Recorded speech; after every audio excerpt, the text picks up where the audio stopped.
Hello बच्चों, कैसे हो आप लोग? बढ़िया। आशा करता हूँ कि अब सब स्वस्थ होंगे। आप सभी का स्वागत है आपके अपने YouTube channel Alex coaching classes में। आज के इस वीडियो में मैं आपके साथ डिस्कस करने वाला हूँ क्लास 10th का standard math.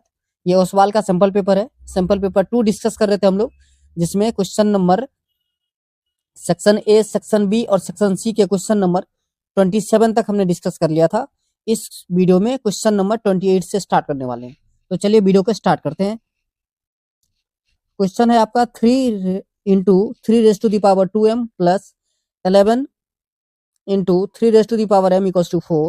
Use the substitution 3 raised to the power m equals to x to solve for m. Show your step.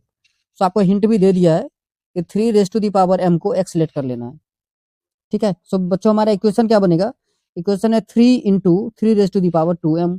सो इसको अगर मैं और थोड़ा सा सिंप्लीफाई करके लिखूं तो आप लिख सकते हो 3 × 3 raised to the power m और इसका square. Clear? Plus 11 × 3 raised to the power m equals to 4।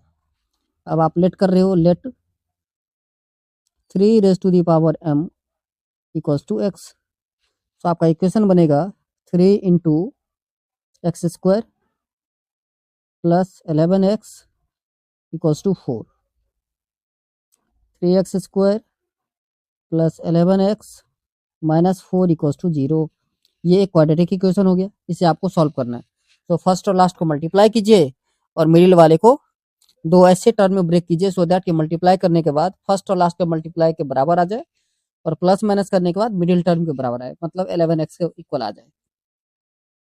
सो इसको आप लिख सकते हो 3x², ठीक है, plus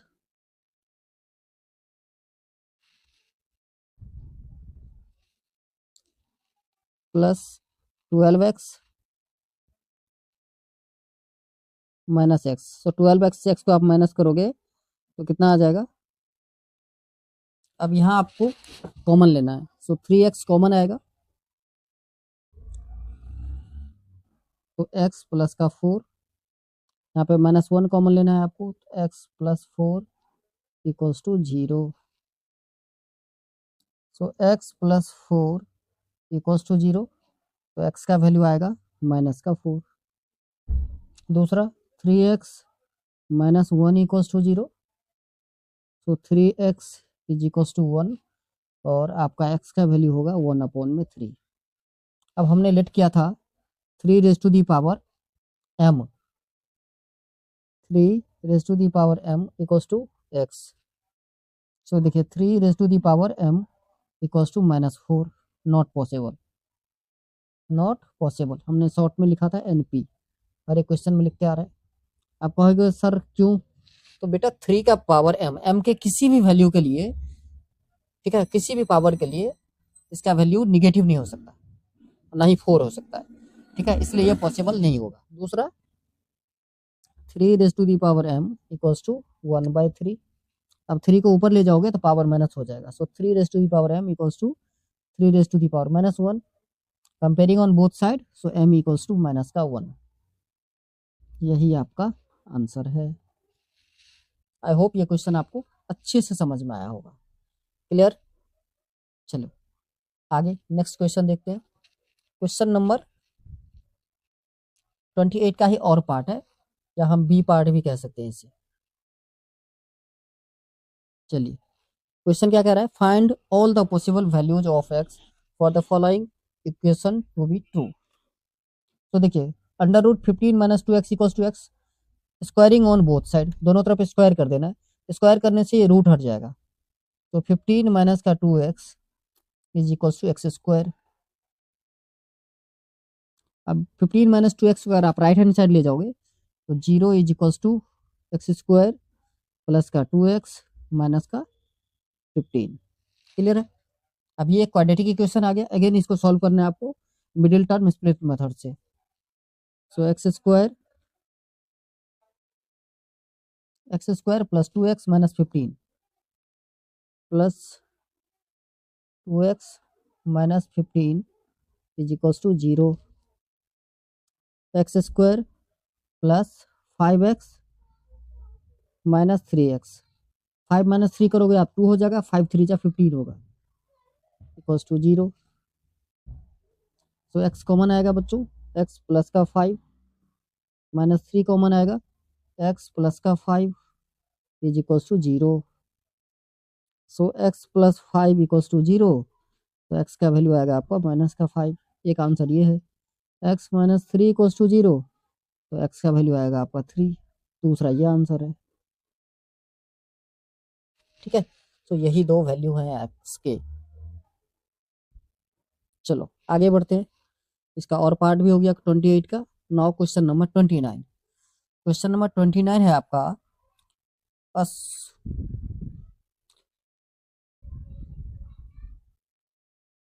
shown below is a circle whose center is unknown. Okay, state true or false for the statement below and give valid reason।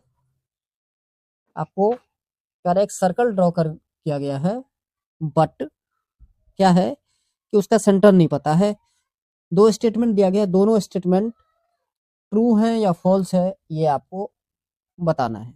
पहला statement, the centre of the circle can be found using any to tangent. कह रहा है कि किसी दो tangent के द्वारा जो है सेंटर को फाइंड आउट किया जा सकता है।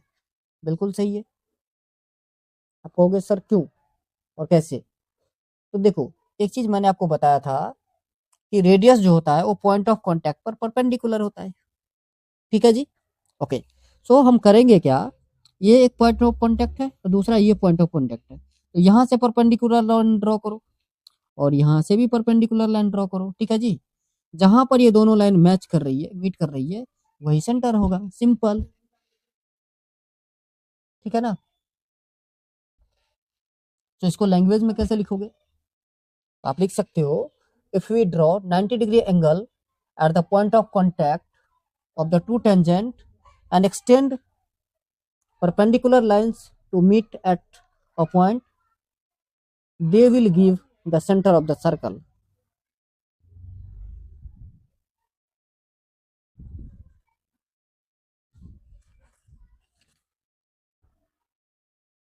ठीक है, चलिए दूसरा statement, the centre of the circle can be found using any two cord.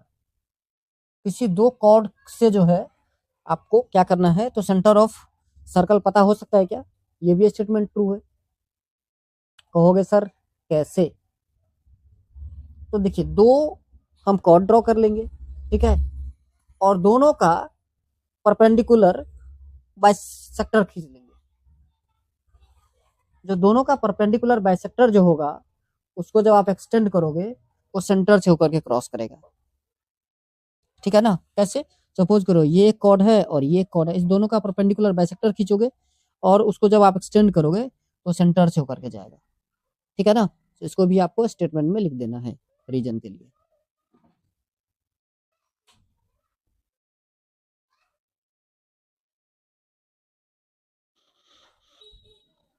चलिए नेक्स्ट आगे बढ़े क्वेश्चन नंबर 30 की तरफ। उससे पहले उसका और पार्ट भी है।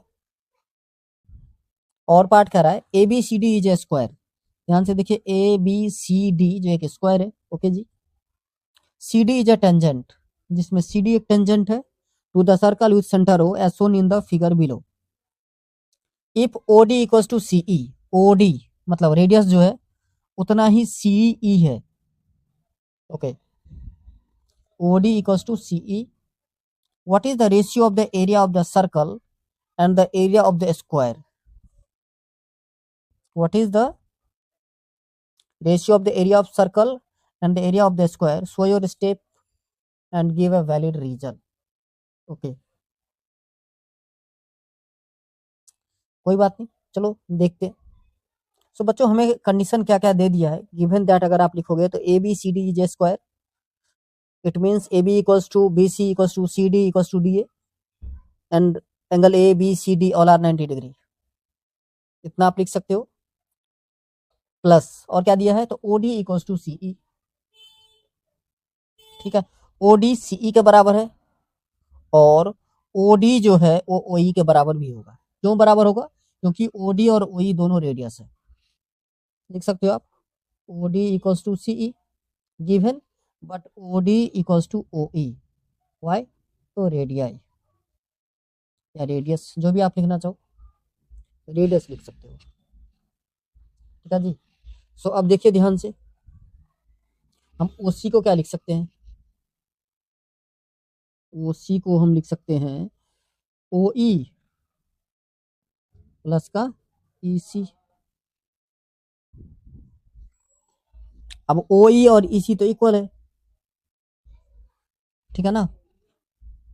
OE इक्वल है OD के और CE भी इक्वल है OD के, तो हम इसको ये भी लिख सकते हैं OD प्लस का OD। कोई दिक्कत नहीं ना? सो OC इक्वल्स टू 2OD। यहाँ तक ठीक है? कोई दिक्कत परेशानी की बात तो बताइए। यहाँ तक हमने बता लिया कि OC जो है हमारा वो 2OD के। सो बच्चों यहाँ तक आपने देखा कि OC इक्वल्स टू 2OD हो गया। अब आपको पता है कि रेडियस जो है वो पॉइंट ऑफ कांटेक्ट पर परपेंडिकुलर होता है। इसका मतलब ये कि OCD एक राइट एंगल ट्रायंगल हो गया, ठीक है, जिसमें हमें CD का वैल्यू निकालना है। ठीक है, OC आपका हाइपोटेन्यूज है, OD परपेंडिकुलर है और CD जो है आपका वो क्या है? तो CD आपका बेस है। ठीक है, सो बेस निकालना है। तो आप सबको एक फॉर्मूला पता होगा कि बेस का स्क्वायर इक्वल्स टू होता है हाइपोटेन्यूज का स्क्वायर माइनस परपेंडिकुलर स्क्वायर। अब बेस क्या है? आप कहोगे CD हमारा बेस है, तो CD square equals to OC square minus का OD स्क्वायर। ठीक है जी। अब OC जो था वो इक्वल था किसके? OC इक्वल था 2OD के, सो 2OD इसका होल स्क्वायर माइनस का OD का स्क्वायर। ठीक है बच्चों, सो 4OD square minus OD square, तो कितना हो गया? 3OD square. ये किसका वैल्यू आया? CD स्क्वायर का। ठीक है ना? अब यहां से हम निकाल लेंगे वैल्यू। अब देखिए जितना CD हुआ बच्चों, फिगर पे आ जाओ, तो जितना CD हुआ उतना ही AD AB और BC होगा, क्योंकि ABCD एक स्क्वायर था। ठीक है ना? सो अब हम आ जाते हैं एरिया का रेशियो, हमें पूछा गया था, तो एरिया का रेशियो निकालते हैं। सो एरिया ऑफ सर्कल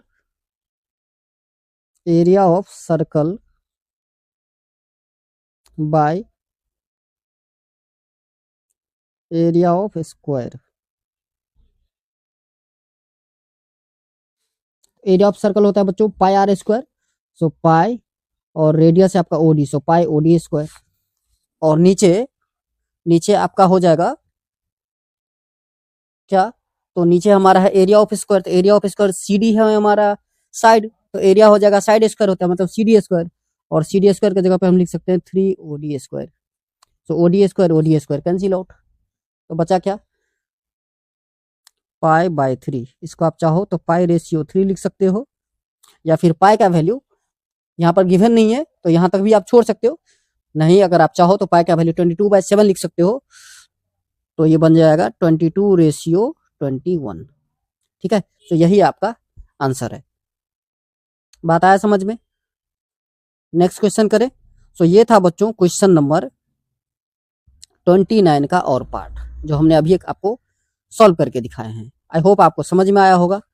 आसान क्वेश्चन था, थोड़ा सा ट्रिकी क्वेश्चन कह सकते हैं हम उसे, क्योंकि हमें साइड नहीं गिवन था, तो बच्चे कंफ्यूज कर जाएंगे कि साइड है नहीं तो फिर एरिया ऑफ स्क्वायर कैसे निकालें।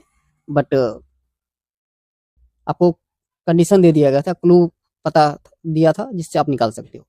नेक्स्ट क्वेश्चन हमारा क्वेश्चन नंबर 30 है। क्वेश्चन कह रहा है prove that cos raise to the power 4x minus sin raise to the power 4x by 1 minus 10x equals to cot x plus 1 by sec x into cosec x।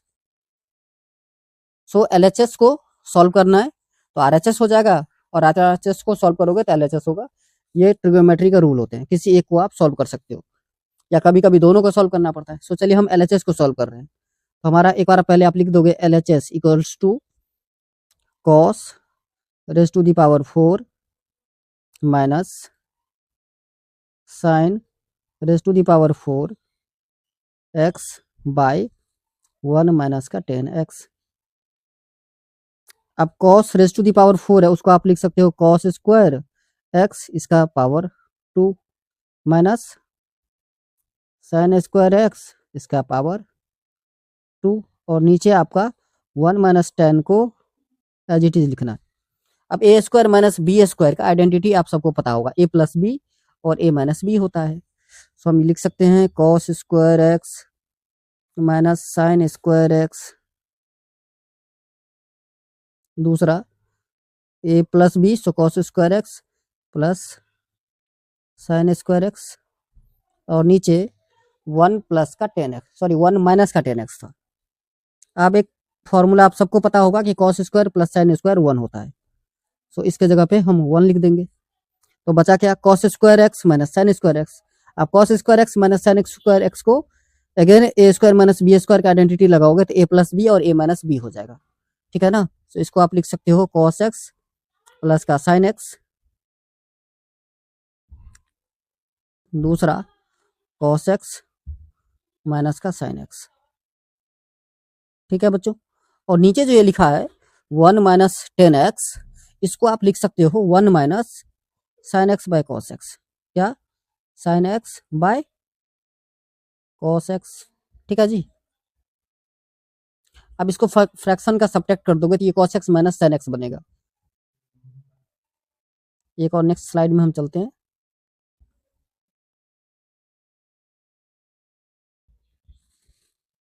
So cos x plus sine x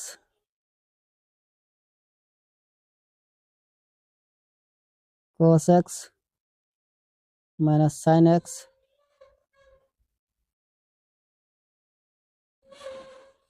by cos x minus sine x by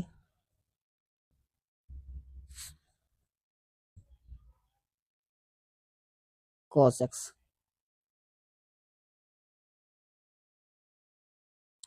cos x, तो cos x minus sine X, cos x minus sine X cancel हो जाएगा, ठीक है ना। सो बचा क्या, अभी तक जब हमने सॉल्व कर लिया है तो हमारे पास बचा है cos x, ये cos x ऊपर चला जाएगा, सो cos x into cos x plus का साइन एक्स, ठीक है। अब बच्चों एक तो ये कर सकते हो कि यहाँ पर छोड़ करके आप राइट हैंड साइड को ब्रेक करोगे तो इतना ही आ जाएगा, या फिर इसी को और कुछ किया जाए जिससे हमारा 10 आ जाए, ठीक है ना। 10 और हमें 10 और कॉट में कॉट और सिक लाना है, तो कॉट कैसे बनेगा, तो कॉस बाय साइन करेंगे तो कॉट बन जाएगा, ये cos x है, बाय साइन x कर देंगे तो कॉट हो जाएगा, ठीक है ना। सो हम चाहें तो इसको साइन x से मल्टीप्लाई कर सकते हैं। अगर आप साइन x से मल्टीप्लाई कर रहे हैं तो साइन x से डिवाइड कीजिए। साइन x से एक्चुअली हमें डिवाइड करना है, कॉस बाय साइन कॉट हो जाएगा। अगर आप डिवाइड कर रहे हैं जिस नंबर से, उसी नंबर से मल्टीप्लाई भी कर देते हैं तो क्वेश्चन पे कोई फर्क नहीं पड़ रहा। अब आप करके देखो तो क्या सब बना भाई साहब, ये बनेगा क्या, तो पहले देखिए कॉस बाय साइन कर लेते हैं हम, ठीक है। कॉस बाय क्या कर लेते हैं, साइन, ठीक है। तो कॉस बाय साइन अगर कर लेते हो तो क्या बन जाएगा, तो कॉट बन जाएगा, ठीक है। और इस साइन से जो है मल्टीप्लाई हो जाएगा, ठीक है। समझ रहे हो आप, मैं कह रहा हूं आपको, देखो ध्यान से क्या कह रहा हूं, कॉस एक्स मल्टीप्लाई है ना, ये साइन एक्स भी डिवाइड, ये इस दोनों को एक साथ कर दे तो क्या बन जाएगा, कॉस बाय साइन क्या बनेगा, कॉट, ठीक है, यही बनेगा।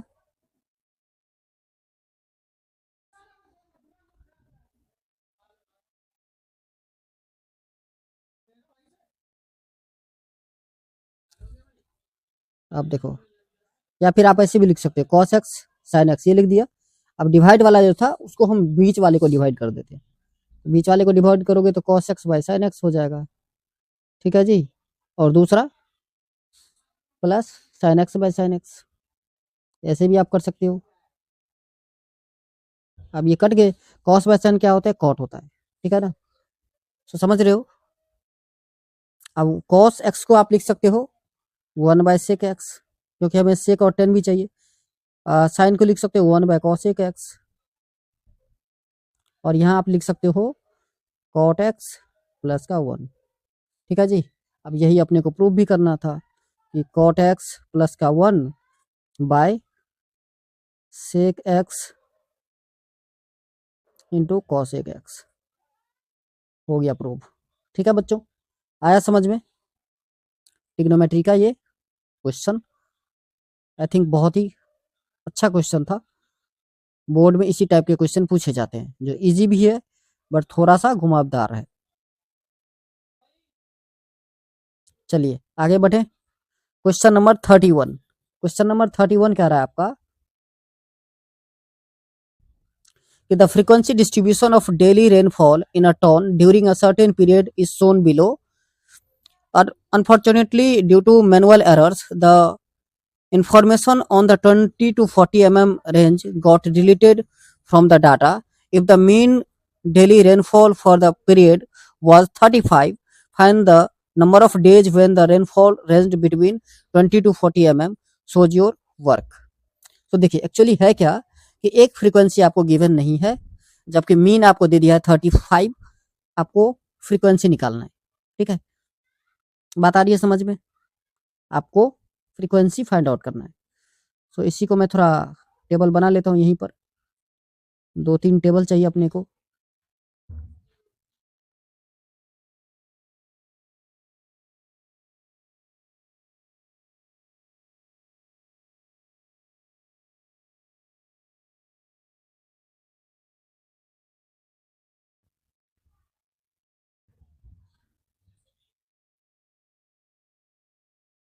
सो देखिए एफ पता चल गया है, हमें एक्स चाहिए। एक्स के लिए ये मैंने टेबल बना दिया एक। दूसरा एफ इंटू एक्स चाहिए।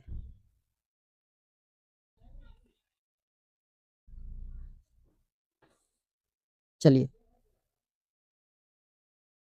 सो एक्स क्या होगा बच्चों? पहला तो आपको एक्स चाहिए, दूसरा एफ इंटू एक्स। ठीक है, सो एक्स, एक्स होता है upper limit plus lower limit divided by 2। So 0 plus 20, 20 divided by 2 10 हो जाएगा। अब 10 का गैप है, सो 10, 20 प्लस 40 60, 60 डिवाइडेड बाय 2 तो 30। 20 का गैप है बच्चों, यहाँ पर 10 नहीं 20 का गैप है। ठीक है, सो 30 plus 20 50, 50 plus 20 70। F into x करोगे तो 70 पहला हो जाएगा। दूसरा आपको 30 into x that is 30x, 50 into 10 सो 500, और 70 इंटू 4 280। सिग्मा एफ करोगे आप, मतलब फ्रीक्वेंसी का सम, सिग्मा एफ हो जाएगा आपका 7 प्लस 10 17 प्लस 4 21, सो 21 प्लस का एक्स।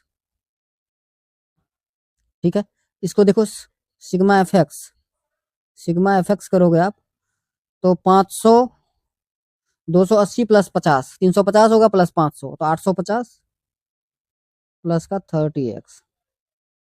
ठीक है बच्चों,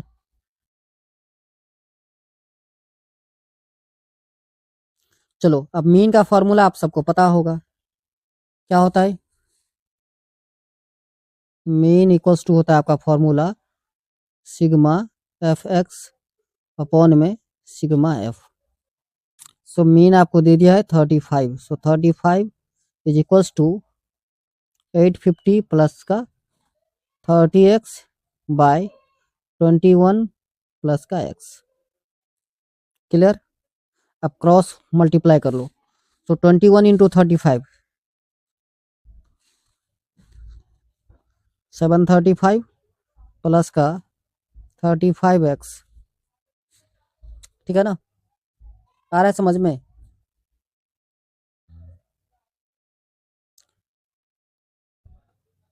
इज इक्वल्स टू 850 प्लस का 30x। अब आपको क्या करना है, x को एक तरफ लाना है और नंबर को एक तरफ।